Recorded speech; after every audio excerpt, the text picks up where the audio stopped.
Hello everyone, আসসালামু আলাইকুম। আমি জান্নাত বলছি, জান্নাত ড্রিম থেকে। আশা করি যে যেখান থেকে আমার ভিডিওর সঙ্গে যুক্ত আছেন আল্লাহর অশেষ রহমতে অনেক ভালো আছেন। আমি আলহামদুলিল্লাহ অনেক ভালো আছি। তো বরাবরের মতো আবারও চলে এসেছি নতুন একটি ডিজাইনের নকশিকাঁথা ড্রয়িং নিয়ে। আর এখন আমার চ্যানেলটি যারা সাবস্ক্রাইব করেননি অবশ্যই আমার চ্যানেলটি সাবস্ক্রাইব করে দিবেন এবং একটি লাইক কমেন্ট শেয়ার করে দিবেন। আপনাদের ভালোবাসা এবং অনুপ্রেরণা আমাকে অনেক দূরে এগিয়ে নিয়ে যাবে। তো আজকে নিয়েছি লাল রঙের একটি বেবি নকশিকাঁথা। আমি বকুল ডিজাইন করব। দেখতে পাচ্ছেন আমি ফুলগুলো একটু ছোট বড় মিলিয়ে দিচ্ছি, কেননা নকশিকাঁথার সৌন্দর্য বৃদ্ধির জন্য আসলে সব ধরনের ফুল সব সময় ভালো লাগে না। তো ছোট বড় ফুল মিলিয়ে দিলে আমার কাছে খুব ভালো লাগে, তাই আমি সেভাবে দিচ্ছি। তো আমি মাঝখানের যে সার্কেলটা করে নিয়েছি সেটা প্রথমে ভরাট করে নিচ্ছি। আমি মোট 3টি সার্কেল করে নিয়েছি ছোট বড়। তো আমি সবগুলো সার্কেল আর কি ভরাট ডিজাইনের মধ্যে করব। তো সেভাবে আমি কাজগুলো করছি।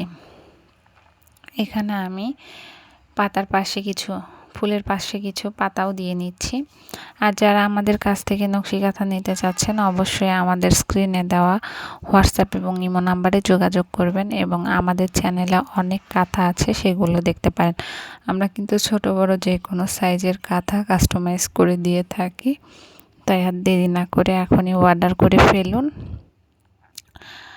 তো এবার আমি আগে ফুলগুলো এঁকে নিব, তারপর লতাগুলো আঁকবো। যদি প্রথমে ফুলগুলো এঁকে নেন দেখা যাবে যে লতা আঁকতে ফুলের কোনো গরমিল হবে না, আর যদি একটানা আঁকতে যায় দেখা যাবে ভুল ত্রুটি হয়ে যাবে। তো সেই কথাটি মাথায় রেখে আমি সার্কেলের প্রতি 6 ইঞ্চি পরপর আমি 3টি করে ফুল বসিয়ে নিচ্ছি, যেন আমার কাঁথাটি আঁকতে খুব সহজ হয় লতাগুলো দিতে। তো দেখতে পাচ্ছেন প্রথমে একটু বড় দিয়েছি, তারপর দুটি তার থেকে একটু ছোট সাইজ দিয়ে নিয়েছি। আসলে ফ্রি হ্যান্ডে আঁকলে আপনার মন মতো আপনি ডিজাইন করে নিতে পারবেন। তো আমার কাছে এই ডিজাইনটি শেষ হওয়ার পরে মাশাআল্লাহ অনেক বেশি সুন্দর লেগেছে, কারণ প্রতিটি ডিজাইন করার আগে ওইভাবে ভাবা যায় না, কিন্তু করার পর যখন সম্পূর্ণ করি তখন আসলে বোঝা যায় যে ডিজাইনটা না মাশাআল্লাহ মনের মতো হয়েছে। তো আসলে আপনাদের ভালোবাসা এবং অনুপ্রেরণায় আমি আস্তে আস্তে এগিয়ে যাচ্ছি। সবাই আমাকে সাপোর্ট করবেন এবং ভালোবাসবেন। তো দেখতে পাচ্ছেন আমি এভাবে 4টি ফুলের থোকা করে নিয়েছি বলতে পারেন। তো তারপর আমি লতাগুলো আঁকবো। তো যারা আমাদের কাছ থেকে কাঁথা নিতে চাচ্ছেন অবশ্যই আমাদের হোয়াটসঅ্যাপ এবং ইমো নাম্বারে যোগাযোগ করে নিয়ে নিতে পারেন, অথবা আমাদের ফেসবুক পেজ আছে, সেখান থেকেও চাইলে ঘুরে আসতে পারেন। ওখানে প্রতিদিন আপডেট দেওয়া হয়। ছোট বড় যে কোনো সাইজের কাঁথা আপনারা কাস্টমাইজ করে নিতে পারেন। আমরা কিন্তু হাতে আঁকা এবং ছাপ দেওয়া 2 ধরনের নকশিকাঁথাই সেল করে থাকি। তো আমাদের কাছ থেকে আপনারা 2 ধরনের নকশিকাঁথাই পেয়ে যাবেন।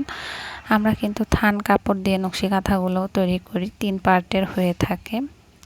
অনেকে আসলে প্রশ্ন করে কি কাপড় দিয়ে নকশিকাঁথাগুলো তৈরি করা হয়। আসলে থান কাপড়গুলো অনেক টেকসই হয়, যেহেতু আমরা নতুন কাপড় দিয়ে তৈরি করি আপনারা অনেক দিন, এটা অনেক বছর যুগ কেটে যাবে। আসলে আমরা খুব সুন্দরভাবে নিখুঁতভাবে সেলাই করি।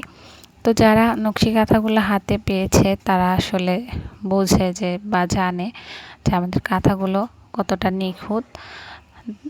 অনেক পেজ আছে বা অনেক শপ আছে যেখানে ছবিতে একরকম দেখায় এবং যখন আমরা নেই, বা আমি এরকম অনেক প্রতারিত হয়েছি যে দেখেছি একটা আমাকে দিয়েছে অন্যটা, কিন্তু আমি বিজনেসের ক্ষেত্রে কখনো এরকম করি না। আমাদের কাঁথাগুলো মাশাআল্লাহ ফোনের থেকে বাস্তবেই বেশি দেখতে সুন্দর, এই জন্য কাঁথাগুলো সবাই বেশি পছন্দ করে। তো নিতে চাইলে অবশ্যই আপনারা আমাদের কাছ থেকে প্রি অর্ডার করে নিয়ে নিতে পারেন। তো আজকের এই বকুল ডিজাইনটি আমার কিন্তু মাশাআল্লাহ অনেক বেশি ভালো লেগেছে। এই ডিজাইনটি আপনারা আমাদের কাছ থেকে বড় সাইজের কাঁথাতেও পেয়ে যাবেন। তো যারা নিতে যাচ্ছেন অবশ্যই আমাদের দেওয়া হোয়াটসঅ্যাপ এবং ইমো নাম্বারে তাড়াতাড়ি যোগাযোগ করে অর্ডার করে ফেলুন। তো দেখতে পাচ্ছেন লতাগুলো দেওয়ার পরে কিন্তু কাঁথাটা মাশাআল্লাহ আরও বেশি ফুটে উঠেছে। আমি প্রথমে কাজটি শুরু করার আগে আমি আসলে ভাবতেই পারিনি কাঁথাটি এতটা সুন্দর হবে। তো যখন কাঁথাটি শেষ করি আমার কাছে অনেক বেশি ভালো লাগে।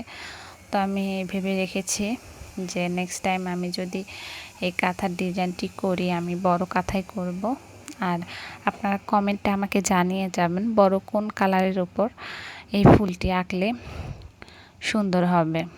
আর এই ডিজাইনটির নাম আমি দিয়েছি বকুল ডিজাইন। তো আশা করি সবার আমার ভিডিওটি অনেক ভালো লাগছে। তো দেখতে থাকুন, আরও একটি লেয়ার হবে, সেমভাবে আমি করার চেষ্টা করব। এর আগেও আমি একটি সাদা কালার এরকম না ঠিক কিছুটা সেম, তো ফুলগুলো চেঞ্জ ছিল, তো একটা কাঁথা করেছি।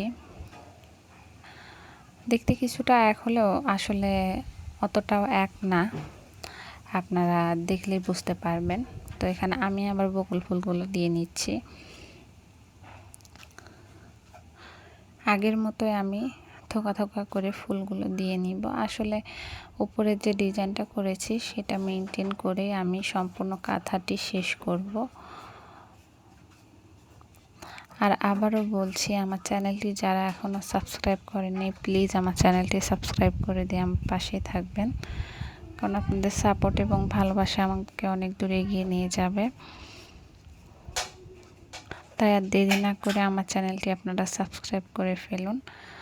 তো দেখতে পাচ্ছেন এক পাশে আমি থোকাটি এঁকে নিয়েছি, এবার অন্য পাশে এঁকে নিচ্ছি।